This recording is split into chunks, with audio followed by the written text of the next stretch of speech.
आणि पुण्यातीलच या पूरस्थितीवर भाष्य करताना राज ठाकरेंनी अजित पवार आणि एकनाथ शिंदेंवर देखील निशाणा साधलेला आहे। राज्यात दोन उपमुख्यमंत्री आहेत, एक तर पुण्यातीलच आहेत, ते या ठिकाणी नसतानाही धरणातून पाणी वाहतंय असा टोला त्यांनी अजित पवारांना आपल्या शैलीत लगावलाय। तर सुपारीबाज माणसानं अजित पवारांना बोलू नये असं उत्तर आता आमदार अमोल मिटकर यांनी राज ठाकरे यांच्या टीकेला दिलंय।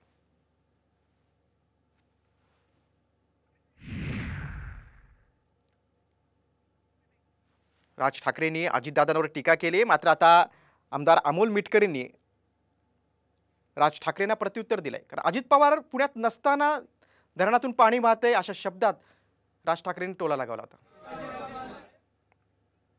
आज जर समजा मुख्यमंत्री उपमुख्यमंत्री दोन आहेत, एक तर पुण्याचेच आहेत, बरोबर ना? म्हणजे ते नसताना पण धरण वाहलंय, एवढं पाणी पडलं। आता मला असं वाटतं की त्यांनी ह्याच्यामध्ये लक्ष घालायला नको का? इलेक्ट्रिकच्या पोलला दिवे लावायचे हे उद्योग करण्यापेक्षा मला असं वाटतं ह्या विषयांवरती लक्ष घातलं पाहिजे। दिलेला शब्द पाळणाऱ्या अजितदादांबद्दल सुपारी बहादरांनी बोलू नये, कारण हे सुपारी बहादर टोलनाक्याचं आंदोलन असेल, भोंग्याचं आंदोलन असेल, आणखी कुठलं आंदोलन असेल, ते जीवनात कधीच सक्सेस करू शकले नाही। विश्वासार्हता या व्यक्तीची